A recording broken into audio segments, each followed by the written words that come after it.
திருவள்ளுவரின் வழியில் வாழ்ந்து வாழ்வின் உன்னத நிலையினை அடைய திருக்குறளோடு நாம் இன்னும் இந்த நிகழ்விலே இணைந்திருக்கின்ற உங்கள் அனைவருக்கும் முதற்கண் வணக்கம்.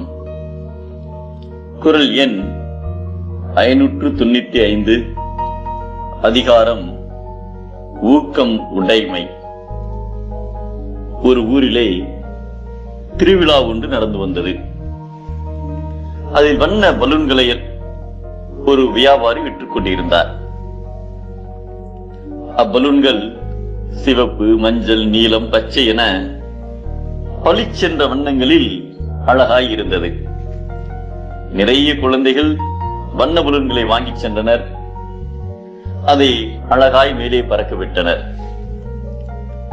எப்போதெல்லாம் வியாபாரம் மந்தமாக இருக்கிறதோ அப்போது அந்த வியாபாரியும் சில பலூன்களில் ஹீலியம் வாயுவை நிரப்பி மேலே பறக்க விடுவார். அது மேலே பறப்பதை பார்த்து குழந்தைகள் ஆசைப்பட்டு ஓடி வந்து பலூன்களை வாங்குவார்கள். அதனால் அவரது விற்பனை கூடும். அப்போது ஒரு கருப்பு நிற சிறுவன் வியாபாரியின் அருகில் வந்தான். அவன் அந்த வியாபாரியிடம் தனது கையில் இருந்த கருப்பு நிற பலூனை தந்து, இந்த பலூனும் மேலே பறக்குமா என்று கேட்டார். அந்த கேள்வியின் அர்த்தத்தை வியாபாரி புரிந்து கொண்டார்.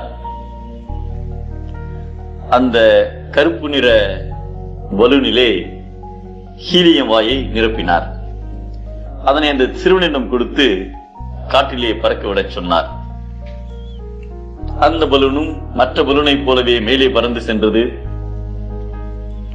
வியாபாரி அந்த சிறுவனின் தோலை தட்டி, பலூன்கள் மேலே பறக்க அதன் வண்ணங்கள் முக்கியமல்ல, அதன் உள்ளே இருக்கும் காற்றுதான் முக்கியம் என்றார்.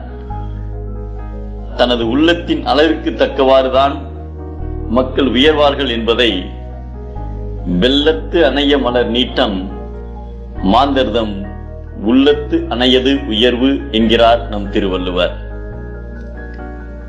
உள்ளத்தின் அளவு ஊக்கம், ஊக்கத்தின் அளவு வாழ்க்கை.